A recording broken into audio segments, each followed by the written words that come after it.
Pendant le dîner de la fête de l'Action de grâce, la fille de ma sœur a arraché un cadeau des mains de mon fils en disant « Les ordures n'ont pas leur place ici ». Je suis resté silencieux. Ce soir-là, papa a envoyé un SMS « Tu es jaloux et toxique.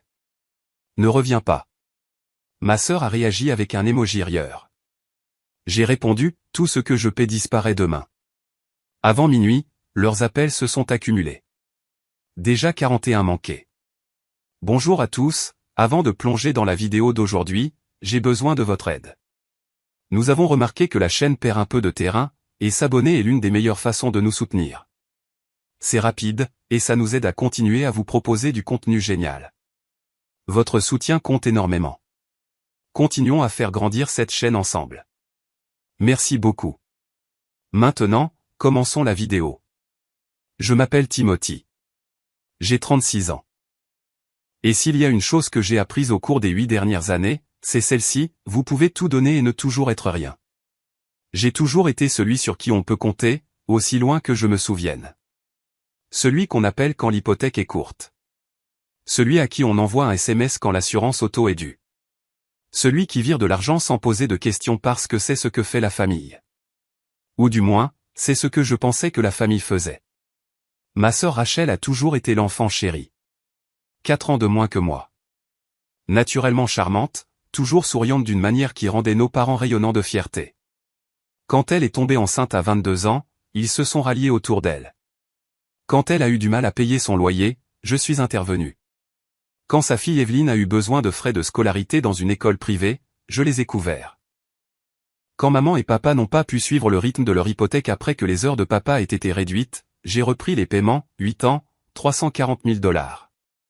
J'ai la feuille de calcul. J'ai suivi chaque virement bancaire, chaque paiement automatique, chaque prime d'assurance. Non pas parce que je voulais le leur jeter à la figure, mais parce que j'avais besoin de voir les chiffres moi-même. J'avais besoin de preuves que je ne l'imaginais pas. Le problème avec le fait d'être invisible, c'est que les gens cessent de vous voir même lorsque vous êtes juste devant eux. Dîner de la fête de l'Action de grâce, matin de Noël, fête d'anniversaire. Je me présente. J'apporte des cadeaux. Je souris, et je m'assois au coin de la table pendant que Rachel tient la cour, racontant des histoires sur les réalisations d'Evelyne, sur son dernier hobby, sur ses projets. Maman et papa sont suspendus à chacun de ces mots. Ils rient à ses blagues. Ils posent des questions de suivi. Ils se penchent en avant. Quand je parle, il hoche la tête poliment et se retourne vers elle. Mon fils Raymond a 8 ans. Il vit avec moi à plein temps. Sa mère et moi nous sommes séparés quand il avait 2 ans, et elle a déménagé à l'autre bout du pays pour le travail. Raymond ne la voit pas beaucoup. Il n'y a que nous deux, et il remarque des choses. Il remarque que grand-mère embrasse Evelyne plus longtemps. Il remarque que grand-père interroge Evelyne sur l'école, mais oublie de lui poser des questions. L'année dernière, Raymond a fait une carte pour l'anniversaire de maman. Il a passé 1 heure à la colorier, à écrire son nom en lettres soignées.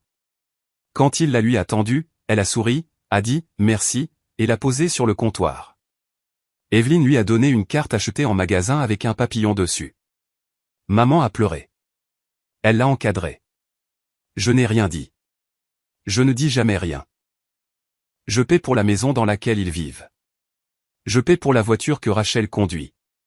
Je paie pour l'électricité qui maintient leurs lumières allumées, l'Internet qui permet à Evelyne de faire ses devoirs, l'assurance qui couvre leurs factures médicales. Je paie pour les uniformes scolaires d'Evelyne, ses voyages scolaires, ses cours de piano, et je suis celui qu'ils oublient de remercier. Il y a 2 mois, Rachel m'a appelé au travail. Elle avait besoin de 1500 $. Le paiement de sa voiture était en retard, et le concessionnaire menaçait de la reprendre. Je lui ai demandé ce qui était arrivé à l'argent que j'avais envoyé le mois dernier. Elle a dit, j'ai eu des dépenses. J'ai viré l'argent cet après-midi. Elle n'a pas rappelé pour dire merci. Elle a envoyé un SMS avec un emoji pouce levé. C'est ce que je suis pour eux, un emoji pouce levé, une transaction, une solution à un problème auquel ils ne veulent pas penser. Je pensais que c'est ce que faisait la famille. Je pensais que si je continuais à donner, ils finiraient par me voir. Ils finiraient par m'apprécier. J'avais tort. À 16 ans, je les ai vus vendre mon ordinateur portable pour acheter une voiture à Rachel. Ils m'ont dit que je pouvais utiliser l'ordinateur familial. Rachel avait besoin d'indépendance. Je devais comprendre les priorités. À 19 ans, j'ai travaillé à 2 emplois pour aider à payer les factures pendant que Rachel allait à l'université. Quand elle a abandonné après un semestre, ils m'ont dit qu'elle se cherchait. On m'a dit d'être encourageant. À 24 ans, j'ai co-signé son bail d'appartement parce que son crédit était mauvais. Quand elle a rompu le bail plus tôt et m'a laissé avec 3 mois de loyer, ils m'ont dit que j'aurais dû le savoir. Chaque fois, j'ai absorbé cela. Chaque fois, je me suis dit que c'était temporaire. Chaque fois, j'ai cru que la prochaine fois serait différente. Cela ne l'a jamais été.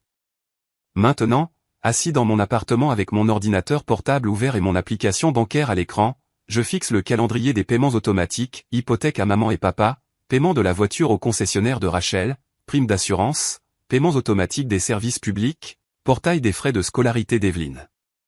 Mon téléphone vibre. Un SMS de maman, n'oublie pas le dîner de jeudi à 15h. Rachel prépare ses patates douces. Je fixe le message. Rachel prépare des patates douces dans une maison que je paie en utilisant une cuisinière connectée à l'électricité que je finance, apprécie être rendu dans une voiture que je maintiens sur la route, et on s'attend à ce que je me montre reconnaissant. Je ferme l'ordinateur portable. Jeudi arrive, froid et gris. Raymond est assis sur le siège passager, tenant une petite boîte emballée sur ses genoux. À l'intérieur se trouve un cadre photo peint qu'il a fait à l'école. Il y a passé une semaine. Il l'a peint en bleu et or, les couleurs préférées de maman, et a mis une photo de famille à l'intérieur. Il en est tellement fier. Je me gare dans l'allée derrière le SUV de Rachel, celui pour lequel je fais les paiements. L'allée appartient à une maison que j'ai sauvée de la saisie pendant 5 ans. À l'intérieur, l'odeur de dinde rôtie emplit l'air. Maman est dans la cuisine portant son tablier. Papa est dans le salon en train de regarder le football. Rachel est à la table en train de faire défiler son téléphone. Evelyne est assise à côté d'elle, vêtue d'une tenue coûteuse que j'ai probablement payée sans le savoir. Maman embrasse Rachel en premier, puis Evelyne. Puis elle nous voit, Raymond et moi. Oh, vous êtes là. Déposez vos manteaux dans la chambre d'amis. Raymond lève la boîte. J'ai fait quelque chose pour toi, grand-mère. Maman sourit, distraite. C'est gentil, chérie. Pose-le juste sur le comptoir pour l'instant. Le visage de Raymond s'assombrit, mais il hoche la tête et se dirige vers la cuisine. Je le suis, regardant attentivement alors qu'il pose la boîte à côté des plats de service. Le dîner commence comme toujours. Rachel domine la conversation. Evelyne a obtenu un A à son projet scientifique. Evelyne a remporté un ruban à son récital de danse. Evelyne lit au niveau de la 4e, même si elle n'est qu'en 6e. Maman et papa rayonnent. Ils posent des questions. Ils félicitent. Ils brillent de fierté. Je suis assis en face d'eux, coupant ma dinde en petites bouchées.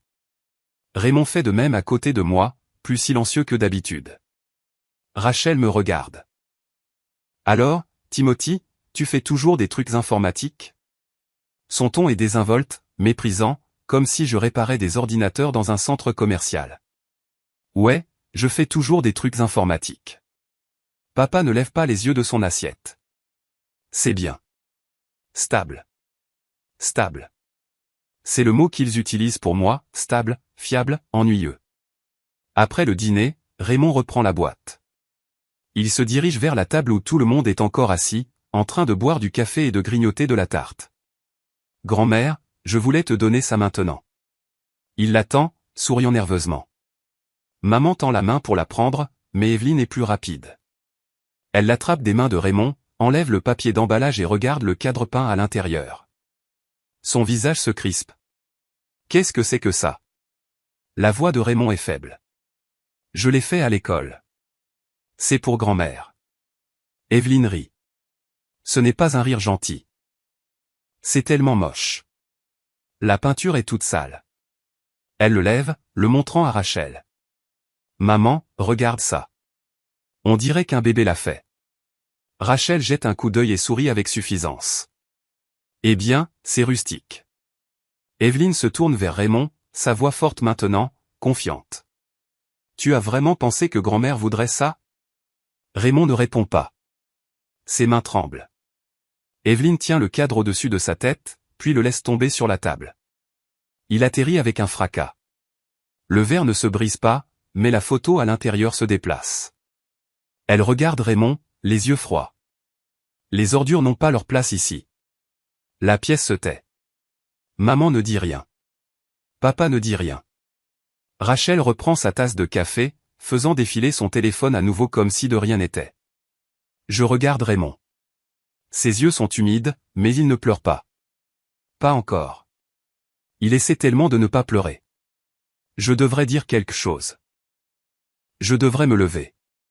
Je devrais le défendre. Mais je ne le fais pas. Je reste juste assis là, figé de la même manière que je l'ai été toute ma vie. Raymond ramasse le cadre sur la table. Il ne regarde personne. Il se dirige vers la chambre d'amis, et j'entends la porte se fermer doucement. La conversation reprend. Rachel parle du prochain concert d'hiver d'Evelyne.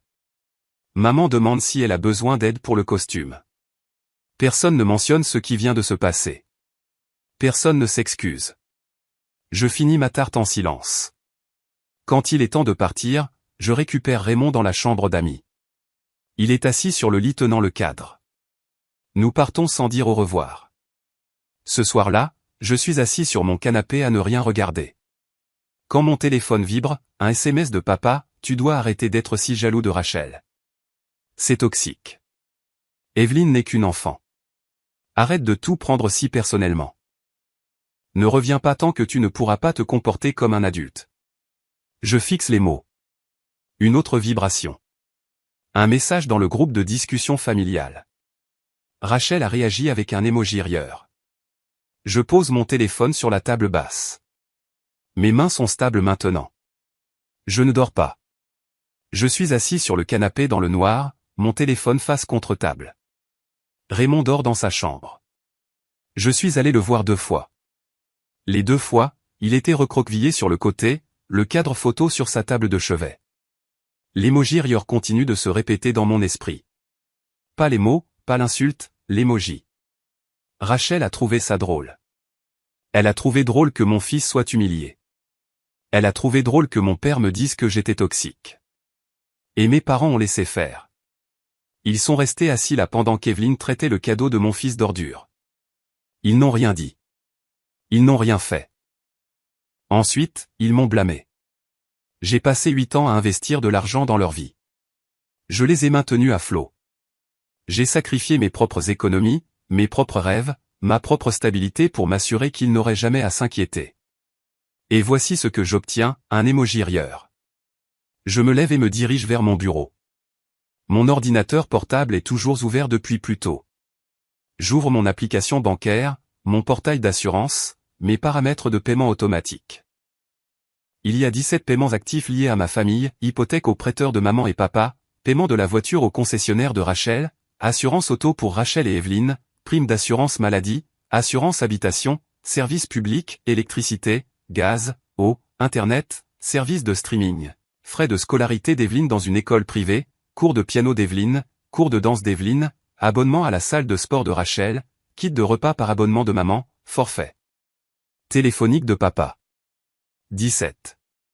Je fais défiler la liste lentement, méthodiquement. Chacun représente une partie de leur vie qu'ils tiennent pour acquise. Chacun est un morceau de moi qu'ils ont ignoré. Je pense au visage de Raymond, à la façon dont il tenait ce cadre si soigneusement, à la façon dont ses mains tremblaient quand Evelyne s'est moquée de lui. Je pense aux années que j'ai passées à être invisible, à être le plan de secours, à être le distributeur automatique. J'ouvre une application de notes sur mon téléphone. Je commence à taper, tout ce que je paie disparaît demain. Je le relis 2 fois. Mon doigt plane au-dessus du bouton d'envoi. Puis j'appuie dessus. Je l'envoie au groupe de discussion familiale. Je n'attends pas de réponse. Je pose mon téléphone face contre table à nouveau et retourne à mon ordinateur portable. Je commence par l'hypothèque. Je me connecte au portail du prêteur. J'annule l'autorisation de paiement automatique, avec effet immédiat. Ensuite, le paiement de la voiture de Rachel. Je supprime mon compte du système de paiement automatique du concessionnaire. Assurance auto.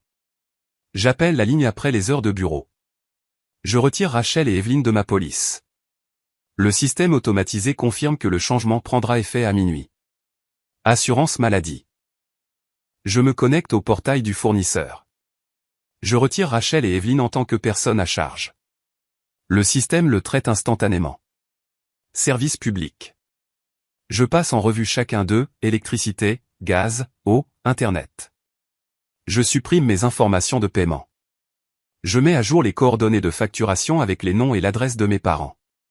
Service de streaming, Netflix, Hulu, Disney+. J'annule le forfait familial. Frais de scolarité d'Evelyne. Je me connecte au portail des parents. Je supprime ma carte de crédit. J'envoie un email au service de facturation, veuillez noter que je ne couvrirai plus les frais de scolarité d'Evelyne Sanchez. Avec effet immédiat, toutes les demandes de facturation doivent être adressées à sa mère, Rachel Sanchez. Cours de piano annulé, cours de danse annulé, abonnement à la salle de sport annulé, abonnement au kit de repas annulé, forfait téléphonique. Je supprime la ligne de papa de mon compte. Cela me prend 1 heure. Quand j'ai terminé, je me penche en arrière et regarde l'écran. Mes mains ne tremblent pas. Ma poitrine n'est pas serrée. Je me sens calme. Pour la première fois depuis 8 ans, je me sens calme. Je ferme l'ordinateur portable et prends mon téléphone. 41 appels manqués, 16 messages vocaux, 53 SMS. Je n'en ouvre aucun. Je mets mon téléphone en silencieux et le pose face contre table. Ensuite, je vais dans la chambre de Raymond. Je m'assieds au bord de son lit et le regarde dormir. Son visage est paisible maintenant. Il ne sait pas ce que je viens de faire, mais il le saura. Il verra que son père l'a finalement choisi. Je me penche et embrasse son front. Ensuite, je retourne au salon, je m'allonge sur le canapé et je ferme les yeux. Pour la première fois depuis des années, je dors toute la nuit. Je me réveille avec 112 notifications. Le soleil entre par la fenêtre, pas l'effroi.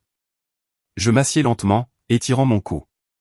Mon téléphone est toujours sur la table basse, écran éteint mais vibrant par intermittence. Je fais du café d'abord. J'en verse une tasse, noire, et je m'assieds à la table de la cuisine.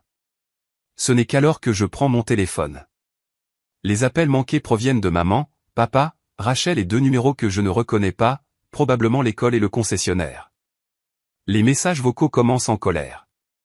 La voix de papa, tendue et furieuse, « Qu'est-ce que tu crois faire ?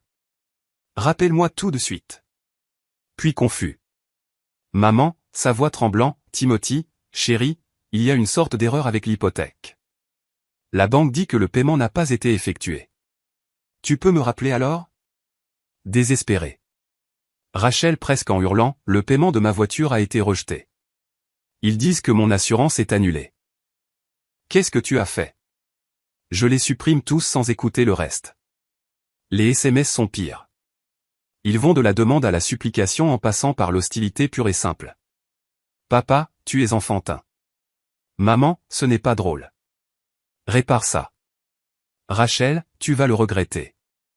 Puis, vers 3 heures du matin, le ton change. Rachel, s'il te plaît. J'ai besoin de ma voiture pour le travail. Maman, nous pouvons en parler. Répare juste les paiements. Papa, je suis désolé si nous t'avons contrarié. Soyons adultes. Je pose le téléphone et bois mon café. Raymond se réveille à 8 heures. Il entra pas traînant dans la cuisine en pyjama, se frottant les yeux. Bonjour, mon pote. Il grimpe sur la chaise en face de moi. On fait quelque chose aujourd'hui. Je souris. Ouais, je pensais qu'on pourrait aller à la salle d'arcade. Juste toi et moi. Son visage s'illumine. Vraiment ? Vraiment ? Il sourit et retourne en courant dans sa chambre pour s'habiller. Mon téléphone vibre à nouveau. Cette fois, c'est un appel de l'école privée. Je réponds. La voix à l'autre bout est polie mais ferme. Monsieur Hernandez, ici Kathleen du service de facturation de Clearwater Academy. Nous avons remarqué que le paiement des frais de scolarité d'Evelyne Sanchez a été refusé ce matin. La carte enregistrée a été supprimée. Nous devons mettre à jour les informations de paiement, sinon Evelyne ne pourra pas assister au cours la semaine prochaine. Je me penche en arrière sur ma chaise. Je ne suis plus responsable des frais de scolarité d'Evelyne. Vous devrez contacter sa mère, Rachel Sanchez. Il y a une pause. Je vois. Nous avions l'impression que vous étiez le titulaire principal du compte. Je l'étais. Je ne le suis plus. Une autre pause. Compris. Nous contacterons mademoiselle Sanchez. Merci pour cette clarification. Elle raccroche. 10 minutes plus tard, Rachel appelle. Je ne réponds pas. Elle laisse un message vocal. Qu'est-ce que tu as dit à l'école? Ils viennent de m'appeler en me disant que je dois 12 000 $. Timothy, tu ne peux pas faire ça. Rappelle-moi. Je le supprime. À midi, j'emmène Raymond à la salle d'arcade. Nous jouons au hockey sur air et aux jeux de course. Nous mangeons de la pizza et buvons du soda. Il rit tellement qu'il manque de renverser sa boisson 2 fois. Il ne pose pas de questions sur la fête de l'Action de grâce. Il ne mentionne pas Evelyne ou le cadre photo. Il est juste heureux. Pendant qu'il joue à un jeu de basketball, mon téléphone sonne à nouveau. Cette fois, c'est le concessionnaire. Je réponds. Monsieur Hernandez, ici Steven de Grand Valley Auto. Nous avons le compte de Rachel Sanchez ici, et il semble que le paiement de novembre a été renvoyé. Nous voyons également que sa police d'assurance a été annulée. Malheureusement, nous ne pouvons pas autoriser le véhicule à rester en sa possession sans assurance active. Nous aurons besoin du paiement et de la preuve d'assurance avant la fin des heures de bureau aujourd'hui, sinon nous devrons programmer une reprise de possession. Je hoche la tête, même s'il ne peut pas me voir. Vous devrez contacter Rachel directement. Je n'effectue plus de paiement sur ce compte. Il hésite. Je comprends, mais vous êtes répertorié comme le cosignataire. Je l'étais. J'ai retiré mon autorisation. Toute autre question doit être adressée à Rachel. Je raccroche avant qu'il ne puisse répondre. Au moment où nous quittons la salle d'arcade, mon téléphone a 63 nouveaux messages. Je n'en lis pas un seul. Ce soir-là, Raymond s'endort sur le canapé en regardant un film. Je le porte dans sa chambre et le borde. Ensuite, je m'assieds à mon bureau et j'ouvre mon ordinateur portable. J'ouvre ma boîte email. Il y a des messages des entreprises de services publics confirmant la suppression de mon compte. Il y a des messages des compagnies d'assurance confirmant les annulations. Tout se déroule exactement comme prévu. Je ferme l'ordinateur portable. Mon téléphone vibre une fois de plus. Un SMS de maman, s'il te plaît, parle-nous au moins. J'éteins complètement le téléphone. Dimanche soir, 3 jours après la fête de l'Action de grâce, 3 jours après l'envoi du message, je suis en train de préparer le dîner quand j'entends des coups à ma porte, pas des coups à frapper, des coups à défoncer. Raymond lève les yeux de ses devoirs à la table de la cuisine. C'est qui? Je ne réponds pas. Je marche jusqu'à la porte et regarde à travers le Judas. Rachel, papa, maman, tous les trois. Rachel a l'air furieuse. Papa a l'air sévère. Maman a l'air d'avoir pleuré. J'ouvre la porte mais laisse le verrou de sécurité en place. Papa parle en premier. Nous devons parler. Laissez-nous entrer. Je ne bouge pas, il n'y a rien à dire. Rachel se pousse vers l'avant. Rien à dire? Timothy, as-tu la moindre idée de ce que tu as fait? Ma voiture a été saisie hier. Je ne peux pas aller travailler. Evelyne a été retirée de l'école parce que les frais de scolarité n'ont pas été payés. Sa voix monte, aiguë et désespérée. Maman s'approche, les mains tremblantes. Chérie, s'il te plaît. Le paiement de l'hypothèque a été rejeté. La banque menace de saisir la maison. Nous ne comprenons pas ce qui se passe. Je la regarde calmement. Vous ne comprenez pas? Je vous ai envoyé un message. Tout ce que je paie disparaît. Je le pensais. Le visage de papa se durcit. C'est à cause de la fête de l'Action de grâce. Parce qu'Evelyne est une enfant. Tu vas détruire cette famille pour des sentiments blessés. Je sens quelque chose de froid s'installer dans ma poitrine. Des sentiments blessés. J'ouvre la porte plus grand, mais je ne retire pas la chaîne. Evelyne a humilié mon fils. Elle a traité son cadeau de déchet. Et aucun de vous n'a dit un mot. Vous étiez assis là. Vous avez laissé faire. Puis vous m'avez envoyé des SMS et m'avez traité de toxique. Rachel lève les yeux au ciel. Oh mon Dieu, Timothy. Evelyne a 12 ans. Elle ne pensait rien de tout ça. Elle pensait chaque mot. Maman passe la main par l'espace dans la porte, essayant de toucher mon bras. Chérie, nous pouvons arranger ça. Asseyons-nous et parlons. Tu n'es pas obligé de faire ça. Je recule. J'en ai fini de parler. J'en ai fini de tout arranger. J'ai passé 8 ans à payer pour vos vies, 340 000 $. Et la seule fois où j'ai eu besoin que vous défendiez mon fils? Vous avez ri. Le visage de Rachel devient rouge. Et alors? Tu vas juste nous couper les vivres? Nous laisser tout perdre? Oui. La voix de papa baisse, menaçante. Tu fais une énorme erreur. Une famille ne fait pas ça à une famille. Je manque de rire. Une famille ne fait pas ça à une famille? Où était ce conseil quand vous m'avez dit de ne pas revenir? Où était ce conseil quand Rachel a envoyé un emoji qui rit? Il y a un silence. Maman pleure maintenant, ses épaules tremblent. S'il te plaît, Timothy, nous nous excuserons. Nous réparerons. Remets simplement les paiements en marche. Nous ne pouvons pas perdre la maison. Je croise son regard. Vous auriez dû y penser avant de laisser Evelyn détruire le cadeau de mon fils. Rachel s'avance à nouveau, sa voix se brisant. Timothy, je t'en supplie. Je n'ai pas les moyens de payer la voiture. Je n'ai pas les moyens de payer l'école d'Evelyn. Je n'ai pas d'argent. Je sais. Je vous le donne depuis des années, et maintenant je ne le fais plus. Papa me pointe du doigt, les mains tremblantes. Si tu fais ça, tu es exclu de cette famille pour de bon. Tu m'entends? Tu t'en vas maintenant. Tu ne reviens pas. Je hoche la tête lentement. Bien. Je ferme la porte. Je fais glisser le verrou de sécurité en place. Je tourne le pêne dormant. De l'autre côté, j'entends Rachel crier. Timothy, ouvre la porte. Tu ne peux pas faire ça. Je retourne à la cuisine. Raymond est toujours à la table, me fixant avec de grands yeux. C'était qui? Je m'assois en face de lui. Personne d'important. Il hoche la tête et retourne à ses devoirs. Dehors, les cris continuent pendant encore 5 minutes.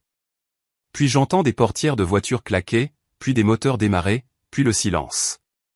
Je regarde mon téléphone, toujours éteint. Je ne le rallume pas. Lundi soir, j'attends que Raymond soit endormi avant de rouvrir mon ordinateur portable. Je me suis préparé à ce moment sans m'en rendre compte, 8 ans d'archives, 8 ans de feuilles de calcul, relevés bancaires, confirmation de virements et reçus de paiements automatiques. Je crée un nouveau dossier sur mon bureau. Je l'appelle preuve. Puis je commence à compiler. Tout d'abord, l'hypothèque. J'ouvre 5 années de confirmation de paiement sur le site web du prêteur. Chacune indique mon numéro de compte, le montant du paiement et la date de traitement, 59 paiements, 73 000 $. Je les exporte au format PDF. Ensuite, la voiture de Rachel.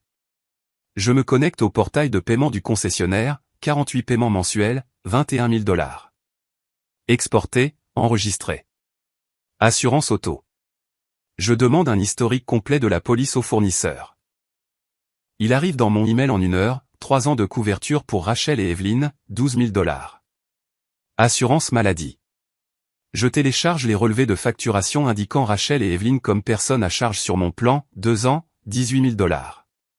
Service public. Je parcours mes relevés bancaires mois par mois, électricité, gaz, eau, internet. 8 ans, 32 000 $. Frais de scolarité de l'école privée d'Evelyn. Je me connecte au portail parents de l'académie. Je demande un historique complet des paiements. Il l'envoie le lendemain matin, 6 ans, 72 000 $. Activités parascolaires, cours de piano, cours de danse, camp d'art, programme d'été. Je cherche des reçus dans mon email. J'en trouve des dizaines, 11 000 $.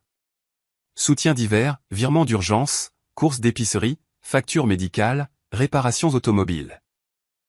Je passe au peigne fin chaque Venmo, Zelle et virements bancaires dans l'historique de mon compte, 96 transactions distinctes, 41 000 $. J'additionne tout, 340 863 $. Je me penche en arrière et fixe le nombre. Puis je crée un document, un résumé simple et clair, 1 page. En haut, j'écris « Soutien financier fourni par Timothy Hernandez à la famille, 2016 à 2024 ». En dessous, Je liste chaque catégorie, chaque total, chaque mode de paiement, chaque plage de date. En bas, j'écris le total général. Puis j'ajoute une dernière ligne, tout le soutien est arrêté à compter du 28 novembre 2024. Aucun autre paiement ne sera effectué. Je l'enregistre au format PDF. Puis je rédige un email. La liste des destinataires comprend maman, papa et Rachel. Je joins le document récapitulatif. Dans le corps de l'email, j'écris « Vous trouverez ci-joint un relevé complet de chaque paiement que j'ai effectué en votre nom au cours des 8 dernières années. Il ne s'agit pas d'une demande de remboursement. Il s'agit d'un relevé pour votre information. À compter du 28 novembre, tout le soutien financier a été définitivement interrompu. Ne me contactez pas pour demander sa réintégration. Cette décision est définitive. » Je le relis 3 fois. Puis j'appuie sur envoyer. 2 minutes plus tard, mon téléphone vibre. Je l'ai rallumé, mais j'ai désactivé toutes les notifications de ma famille. Pourtant, je jette un coup d'œil à l'écran, 23 nouveaux messages, 4 appels manqués. Je ne les ouvre pas. Au lieu de cela, je rouvre mon compte bancaire une dernière fois. Je regarde le solde. Pour la première fois en 8 ans, je n'envoie pas des milliers de dollars chaque mois. Pour la première fois en 8 ans, mon argent est à moi. Je commence une nouvelle feuille de calcul. Celle-ci est différente. C'est un budget, mais pas pour eux, pour moi. Je calcule combien j'ai dépensé pour ma famille chaque mois, 4200 $, parfois plus. Je l'additionne sur une année, 50 400 $. C'est 50 000 $ que je peux maintenant consacrer au fonds d'études de Raymond, à un appartement plus grand, à de vraies vacances, juste nous deux, à une vie qui ne tourne pas autour de personnes qui ne me voient pas. Je crée un nouveau virement automatique. Chaque mois, 2000 $ iront sur le compte d'épargne études de Raymond. 1000 $ iront dans un fonds de vacances. Le reste ira dans ma retraite. Je le règle pour qu'il commence le 1er décembre. Puis je ferme l'ordinateur portable et vais me coucher. Pour la 2e nuit consécutive, je dors profondément. Les retombées se produisent plus vite que je ne l'avais prévu. Mercredi, les premières fissures apparaissent. J'en entends parler par une cousine, Jamie, qui m'appelle de nulle part. Timothy, qu'est-ce qui se passe? Ta mère a appelé ma mère en pleurant. Elle dit qu'ils vont perdre la maison. Je garde une voix égale. Ils vont perdre la maison parce qu'ils ne peuvent pas effectuer le paiement de l'hypothèque. Ce n'est plus mon problème. Jamie fait une pause. Mais tu le paies depuis des années. Je le faisais. Je ne le fais plus. Il y a un long silence. D'accord. Je voulais juste prendre de tes nouvelles. Ta mère avait l'air vraiment mal. J'apprécie, Jamie. Je raccroche. Jeudi, je reçois un SMS d'un numéro que je ne reconnais pas. C'est une capture d'écran d'une publication Facebook que Rachel a postée dans un groupe communautaire local. Quelqu'un connaît-il des appartements abordables dans la région? Besoin urgent de déménager. Urgence familiale. Les commentaires sont remplis de suggestions et de sympathie. Je supprime le SMS. Vendredi, Raymond rentre de l'école et me dit qu'il a vu Evelyne dans le couloir. Elle a l'air triste, papa. Je m'agenouille à sa hauteur.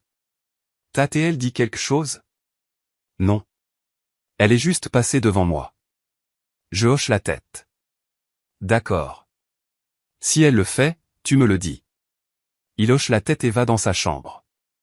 Ce soir-là, je reçois un email de l'école privée. Cher Monsieur Hernandez, nous voulions faire un suivi concernant le compte d'Evelyne Sanchez. Malheureusement, nous n'avons reçu ni paiement ni communication de Mademoiselle Sanchez. Conformément à notre politique, Evelyne sera retirée de l'inscription à compter du 10 décembre. Si le solde n'est pas réglé, nous comprenons que c'est une situation difficile et sommes heureux de discuter des options de plan de paiement si nécessaire. Je ne réponds pas. Samedi matin, mon téléphone sonne. C'est un numéro que je ne reconnais pas. Je réponds. Monsieur Hernandez? Oui, c'est Brenda de County Trust Bank. Je vous appelle concernant le compte hypothécaire d'Aaron et Margaret Hernandez. Nous constatons maintenant 3 paiements manqués et le compte entre en statut de pré-saisie. En tant qu'ancien payeur enregistré, nous voulions vous contacter et voir s'il y avait un moyen de remettre le compte à jour. Je ne suis plus impliqué dans ce compte. Vous devrez contacter Aaron et Margaret directement. Je comprends, mais je ne suis pas impliqué. Merci. Je raccroche. Dimanche, les appels s'arrêtent. Les SMS ralentissent. Les emails diminuent. C'est calme, trop calme. Puis, lundi matin, je reçois un seul SMS de maman, nous emménageons chez l'ami de Rachel. La banque prend la maison. J'espère que tu es content. Je le lis 2 fois. Je ne réponds pas. Cet après-midi-là, Jamie appelle à nouveau. Timothy, je ne sais pas ce qui s'est passé entre toi et tes parents, mais ils sont en mauvais état. Maman dit qu'ils sont en train d'emballer la maison. La voiture de Rachel a disparu. Evelyn a dû passer à l'école publique. Je m'assois sur mon canapé. Jamie, j'apprécie que tu me tiennes au courant, mais ce n'est pas quelque chose que je vais arranger. Je sais. Je pensais juste que tu devrais savoir. Je sais. Il raccroche. Ce soir-là, Raymond m'a demandé si nous allions voir grand-maman et grand-papa pour Noël. Je ne pense pas, mon pote. Il y réfléchit un instant. D'accord, pouvons-nous avoir un plus grand arbre cette année? Je souris. Oui, on peut faire ça. Il sourit et s'enfuit jouer. Je suis assis dans le silence de mon salon, mon téléphone à la main. Je pense à mes parents en train d'emballer des boîtes dans une maison qu'ils sont sur le point de perdre. Je pense à Rachel qui se démène pour trouver un endroit où vivre. Je pense à Evelyn qui s'adapte à une nouvelle école, une nouvelle vie. Et je pense à Raymond tenant ce cadre photo si attentivement, ses mains tremblant alors qu'Evelyn se moquait de lui. Je pense à l'emoji qui rit. Je pose mon téléphone. Je ne me sens pas coupable. Je ne me sens pas triste. Je me sens libre. 3 semaines plus tard, nous sommes à la mi-décembre. Raymond et moi sommes au parc. Il est sur les balançoires, pompant ses jambes, riant en montant plus haut. L'air est froid et vif. Le ciel est clair. Je suis assis sur un banc, les mains dans les poches de mon manteau, le regardant. Mon téléphone est dans ma poche, mais il est silencieux depuis des jours maintenant. Pas d'appel, pas de SMS, pas de mais. Le silence me faisait peur avant. Maintenant, il me soulage. Je n'ai pas eu de nouvelles de mes parents depuis 2 semaines. Je n'ai pas eu de nouvelles de Rachel depuis 10 jours. Jamie m'a envoyé un dernier message, ils sont installés maintenant. Rachel vit avec un ami. Tes parents sont dans un endroit plus petit de l'autre côté de la ville. Tout le monde va bien. Je pensais juste que tu devrais savoir. Je l'ai remercié et j'en suis resté là. La semaine dernière, j'ai reçu une lettre par la poste. Elle était de maman, manuscrite, 2 pages. Elle s'excusait. Elle disait qu'il ne réalisait pas tout ce que j'avais fait. Elle disait qu'il me tenait pour acquis. Elle disait qu'Evelyn se sentait très mal à propos de ce qui s'était passé à la fête de l'Action de grâce. Elle me demandait si nous pouvions parler. Je l'ai lu une fois, puis je l'ai mise dans un tiroir. Peut-être qu'un jour je répondrai. Peut-être pas. Mais pour l'instant, je ne leur dois rien, ni mon argent, ni mon temps, ni mon pardon. Raymond court vers moi à bout de souffle. Papa, on peut avoir un chocolat chaud? Je me lève et ébouriffe ses cheveux. Oui, allons-y. Nous marchons jusqu'au café près du parc. Je lui commande un chocolat chaud avec de la crème fouettée supplémentaire. Je prends un café noir. Nous nous asseyons près de la fenêtre en regardant les gens passer. Papa? Oui, mon pote? Allons-nous revoir grand-maman et grand-papa? Je prends une gorgée de mon café. Peut-être un jour, mais pas maintenant. Il hoche la tête, remuant son chocolat chaud avec une paille. D'accord. J'aime que ce soit juste nous en tout cas. Je souris. Moi aussi. Ce soir-là, après que Raymond soit allé se coucher, je m'assois à mon bureau et ouvre mon ordinateur portable. Je regarde mon compte bancaire. Pour la première fois en 8 ans, mon compte d'épargne augmente. Les virements automatiques vers le fonds d'études de Raymond fonctionnent parfaitement. Le fonds de vacances se construit. J'ai commencé à regarder des appartements, des endroits plus grands, 2 chambres avec de l'espace réel, un immeuble avec une salle de sport, peut-être même un petit balcon. J'ouvre mon email. Il y a un nouveau message. Il vient de mon entreprise, une offre de promotion, chef de service informatique principal, augmentation de salaire de 20%, de meilleurs avantages sociaux. Je l'accepte immédiatement. Puis je ferme l'ordinateur portable et marche jusqu'à la chambre de Raymond. Il est endormi, recroquevillé sous ses couvertures. Le cadre photo est toujours sur sa table de chevet. Je ne lui ai jamais demandé de le ranger. Il l'a gardé là de son propre chef. Je m'assois au bord de son lit et le regarde. Ce gamin a traversé tellement de choses, sa mère est partie. Sa famille l'a ignoré. Son cousin l'a humilié.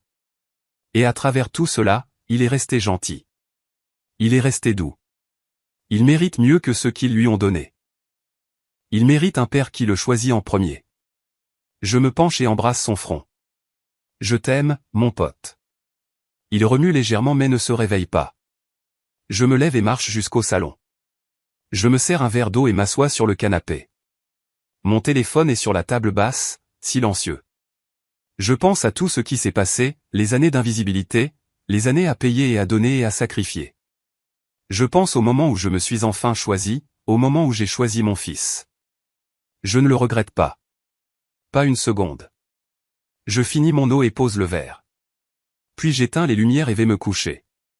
Demain, Raymond et moi allons regarder des arbres de Noël, de grands arbres, ceux qui remplissent tout le salon. Et pour la première fois depuis longtemps, je suis excité, non pas parce que je prouve quoi que ce soit à qui que ce soit, mais parce que je vis enfin pour les personnes qui comptent, moi et mon fils. C'est suffisant.